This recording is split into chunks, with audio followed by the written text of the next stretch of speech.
Hello friends, नवोदियंस academy में आपका स्वागत है। आज मैं आपके लेकर आया हूँ संविधान संशोधन से संबंधित महत्वपूर्ण प्रश्नोत्तर। चलिए प्रारंभ करते हैं। पहला प्रश्न है, संविधान के किस भाग में संविधान संशोधन प्रक्रिया का उल्लेख है?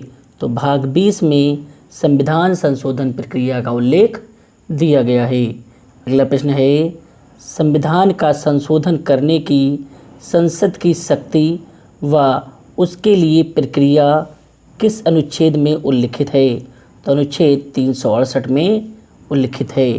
अगला प्रश्न है, संविधान संशोधन के लिए विधेयक किस सदन में पेश किया जाता है? तो दोनों सदनों में विधेयक पेश किया जाता है, तभी संविधान में संशोधन किया जाता है। अगला प्रश्न है, भारतीय संविधान में प्रथम संशोधन कब हुआ? तो भारतीय संविधान में प्रथम संशोधन 1951 में हुआ था।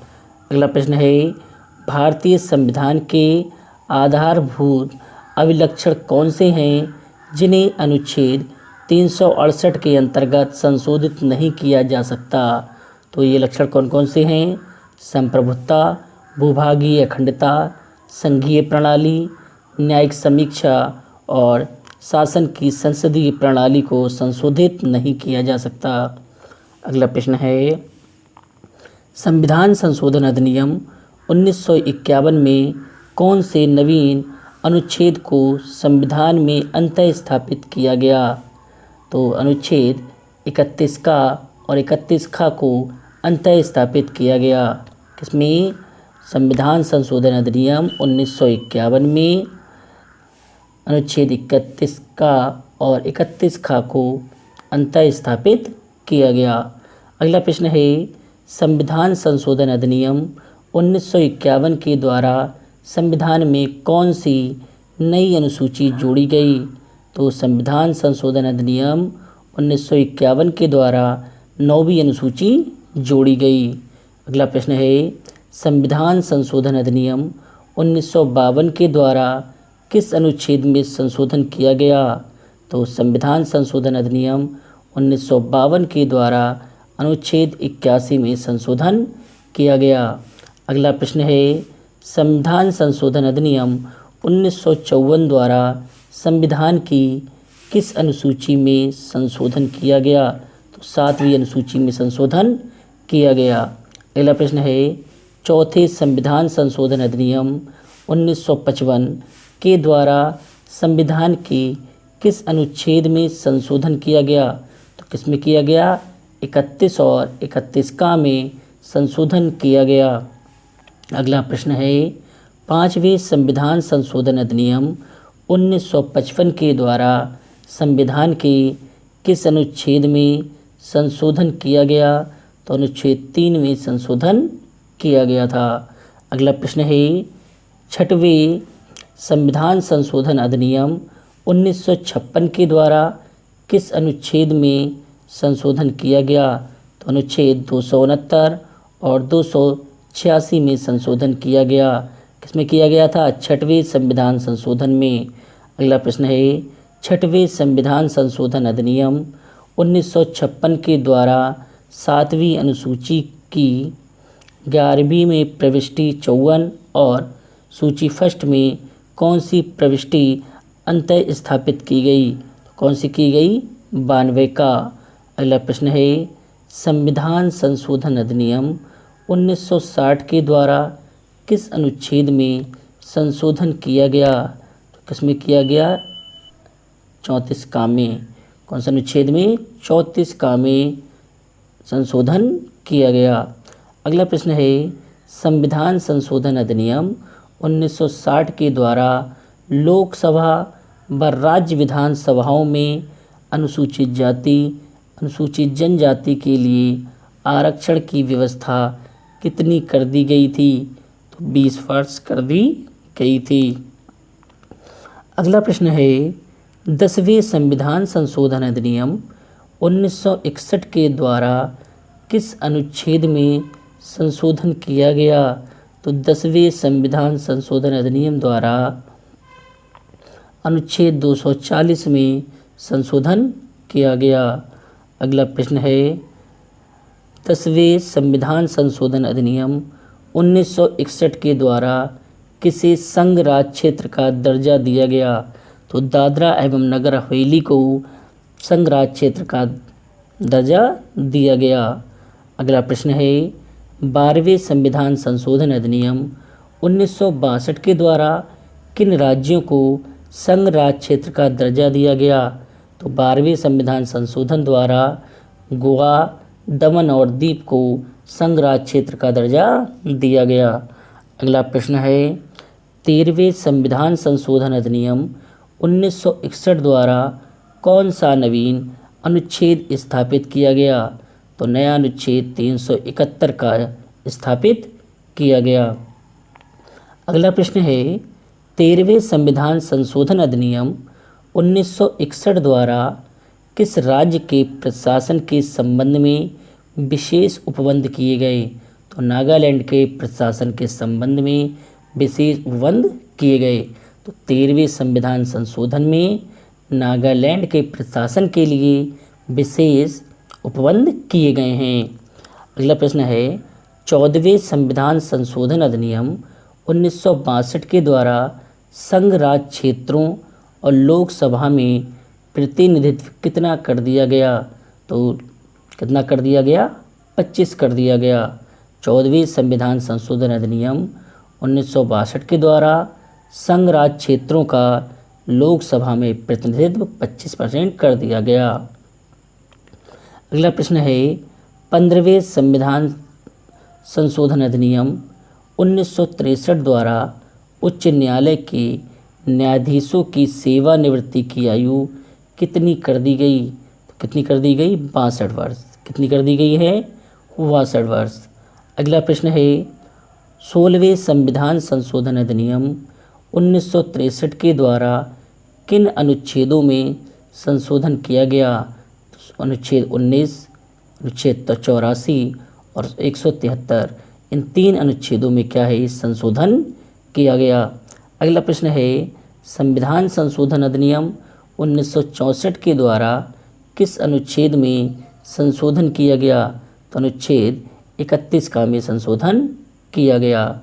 अगला प्रश्न है संविधान संशोधन अधिनियम 1964 द्वारा 9वीं अनुसूची में कौन सी प्रविष्टियां जोड़ी गईं? तो 21 और 64 प्रविष्टियां जोड़ी गईं। अगला प्रश्न है 18वें संविधान संशोधन अधिनियम 1966 के द्वारा भाषा के आधार पर किस राज्य के विभाजन का उपबंध किया गया? तो किसके राज्य के विभाजन? पंजाब।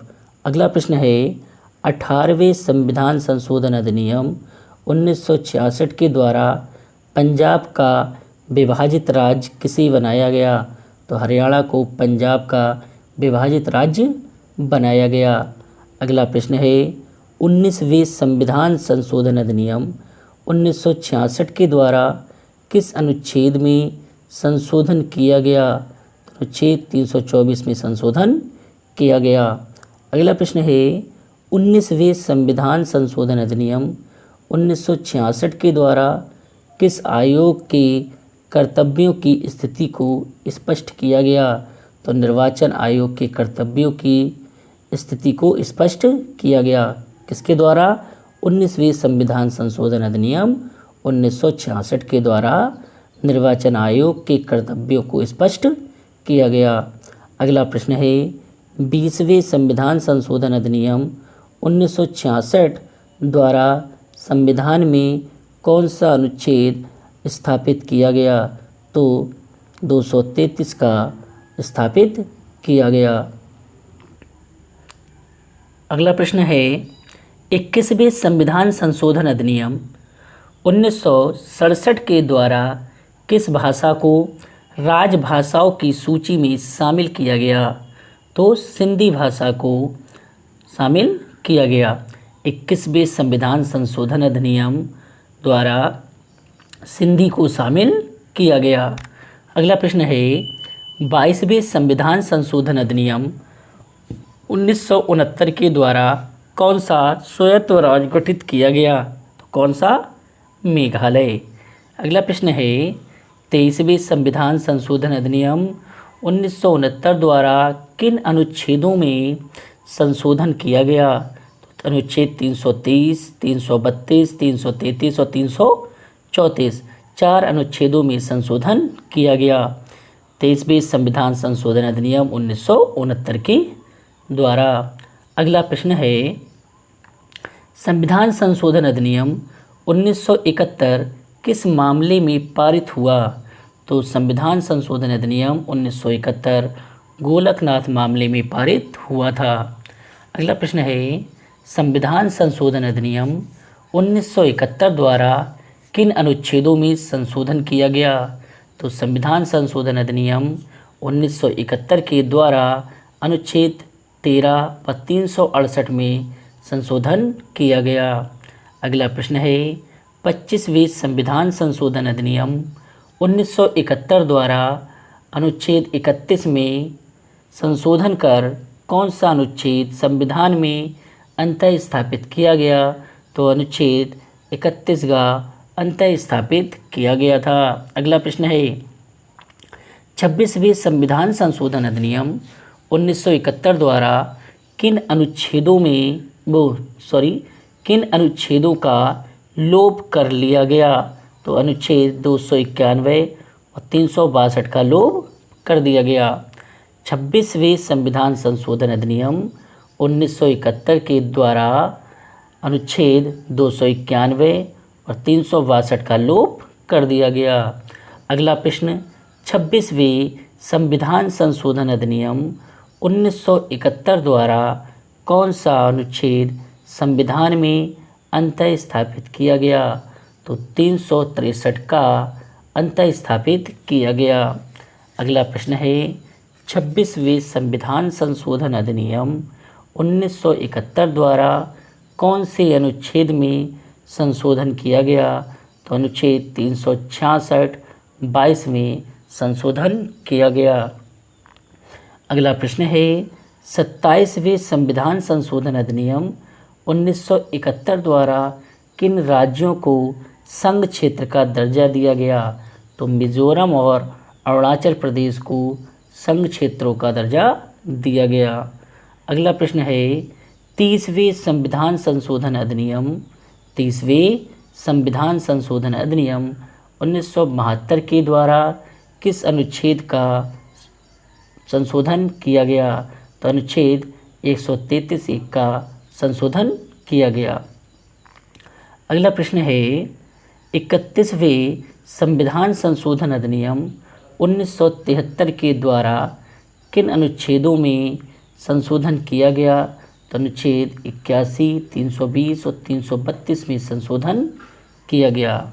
अगला प्रश्न है 31वें संविधान संशोधन अधिनियम 1973 के द्वारा लोकसभा में निर्वाचित सदस्यों की संख्या कितनी कर दी गई?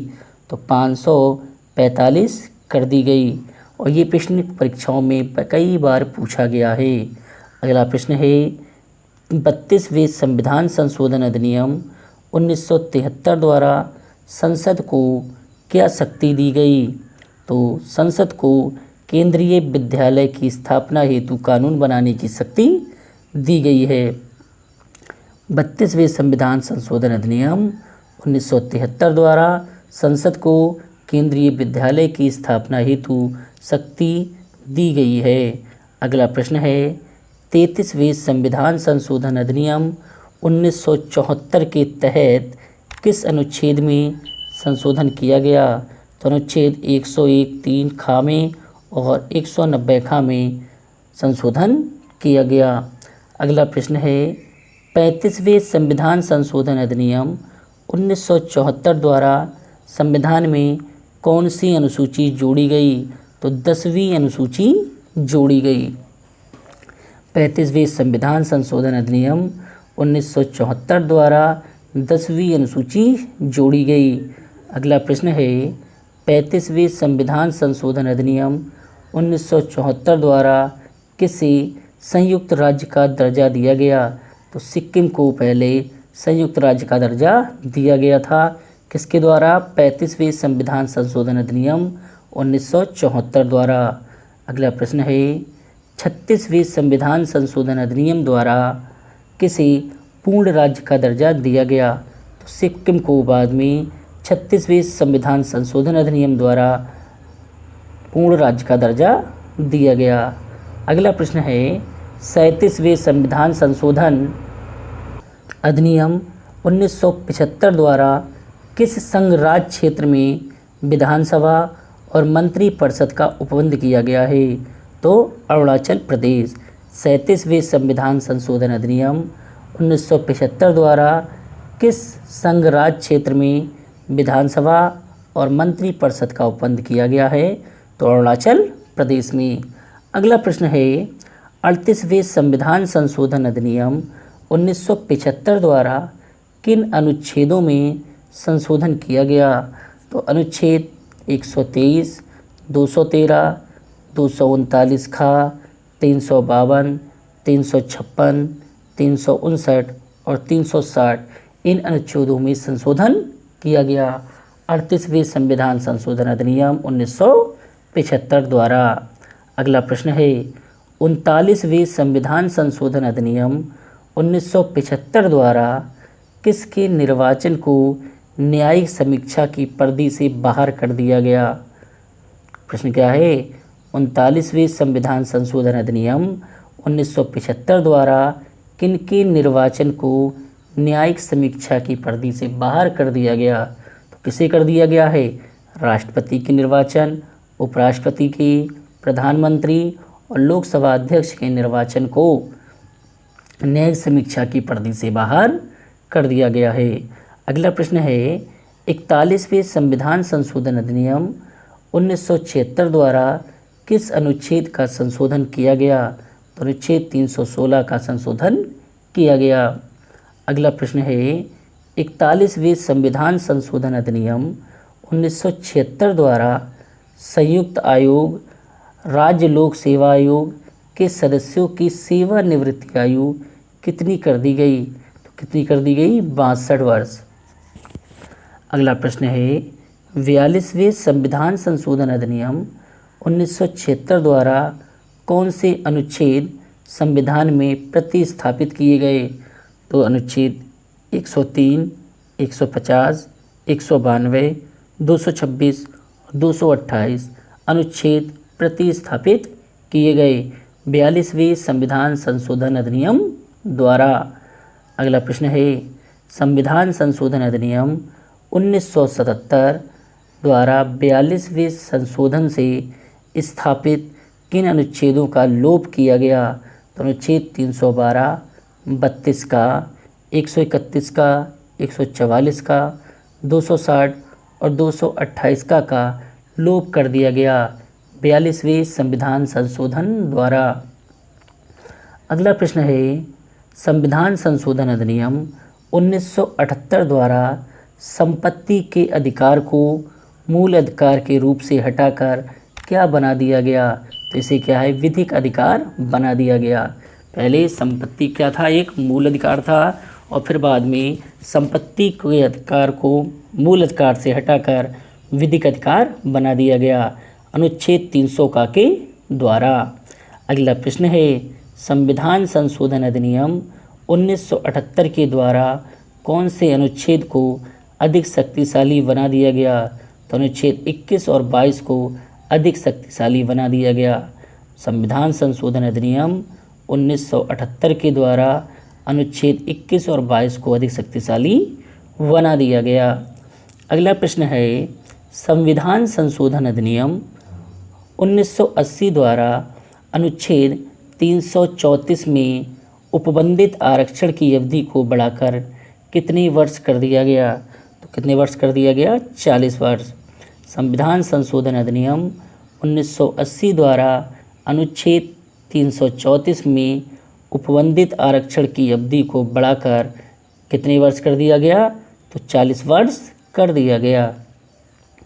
अगला प्रश्न है संविधान संशोधन अधिनियम 1982 द्वारा विक्रय कर से संबंधित किस अनुच्छेद में संशोधन किया गया? तो अनुच्छेद 269, 286 और 366 में संशोधन किया गया। अगला प्रश्न है 47वें संविधान संशोधन अधिनियम 1984 द्वारा संविधान की 9वीं अनुसूची में कौन सी मदें जोड़ी गईं? तो 9वीं अनुसूची में 189 से 200 मदें जोड़ी गईं। अगला प्रश्न है 49वें संविधान संशोधन अधिनियम 1984 द्वारा अनुच्छेद 244 तथा कौन सी अनुसूची में संशोधन किया गया? तो 5वीं व 6ठी अनुसूची में संशोधन किया गया। 49वें संविधान संशोधन अधिनियम 1984 द्वारा अनुच्छेद 244 और 5वीं व 6ठी अनुसूची में संशोधन किया गया। अगला प्रश्न है 50वें संविधान संशोधन अधिनियम 1984 द्वारा कौन सा अनुच्छेद प्रतिस्थापित किया गया? तो अनुच्छेद 33 प्रतिस्थापित किया गया 50वें संविधान संशोधन अधिनियम द्वारा। अगला प्रश्न है संविधान संशोधन अधिनियम 1985 द्वारा कौन सी अनुसूची अंतः स्थापित की गई? तो 10वीं अनुसूची अंतः स्थापित की गई। संविधान संशोधन अधिनियम 1985 द्वारा 10वीं अनुसूची अंतः स्थापित की गई। अगला प्रश्न है संविधान संशोधन अधिनियम 1985 को क्या नाम दिया गया? तो संविधान संशोधन अधिनियम 1985 को दल बदल विरोधी कानून का नाम दिया गया। अगला प्रश्न है 53वें संविधान संशोधन अधिनियम 1986 द्वारा कौन सा अनुच्छेद स्थापित किया गया? तो अनुच्छेद 371(6) स्थापित किया गया। अगला प्रश्न है 53वें संविधान संशोधन अधिनियम 1986 के द्वारा किसी पूर्ण राज्य का दर्जा दिया गया? तो मिजोरम को पूर्ण राज्य का दर्जा दिया गया। 53वें संविधान संशोधन अधिनियम 1986 के द्वारा मिजोरम को पूर्ण राज्य का दर्जा दिया गया। अगला प्रश्न है 55वें संविधान संशोधन अधिनियम 1986 के द्वारा किसी राज्य का दर्जा दिया गया? तो 55वें संविधान संशोधन अधिनियम 1986 के द्वारा अरुणाचल प्रदेश को राज्य का दर्जा दिया गया। अगला प्रश्न है 56वें संविधान संशोधन अधिनियम 1987 द्वारा किस अनुच्छेद को अंतः स्थापित किया गया? तो अनुच्छेद 171(झ) को अंतः स्थापित किया गया। अगला प्रश्न है 56वें संविधान संशोधन अधिनियम 1987 के द्वारा किसी पूर्ण राज्य का दर्जा दिया गया? तो गोवा को पूर्ण राज्य का दर्जा दिया गया। तो 56वें संविधान संशोधन द्वारा गोवा को पूर्ण राज्य का दर्जा दिया गया और 55वें संविधान संशोधन द्वारा अरुणाचल प्रदेश को राज्य का दर्जा दिया गया। अगला प्रश्न है 56वें संविधान संशोधन अधिनियम 1987 के द्वारा किसी संघ राज्य क्षेत्र बनाया गया? तो दमन और दीव को संघ राज्य क्षेत्र बनाया गया। अगला प्रश्न है संविधान संशोधन अधिनियम 1987 द्वारा अनुच्छेद 332 में कौन सा खंड अंतः स्थापित किया गया? तो खंड 3 का अंतः स्थापित किया गया। प्रश्न क्या है 57वें संविधान संशोधन अधिनियम 1987 द्वारा अनुच्छेद 332 में कौन सा खंड अंतः स्थापित किया गया? तो खंड 3 का अंतः स्थापित किया गया। अगला प्रश्न है 58वें संविधान संशोधन अधिनियम 1987 द्वारा कौन सा अनुच्छेद अंतः स्थापित किया गया? तो अनुच्छेद 394 का अंतः स्थापित किया गया। ये वीडियो ज़्यादा लंबी हो रही है, इसलिए मिलते हैं आगे के प्रश्नों के लिए अगली वीडियो में। तो चैनल को शेयर और सब्सक्राइब अवश्य कर लें, जिससे आप हमारे सभी वीडियो के पार्ट आसानी से देख सकें। धन्यवाद।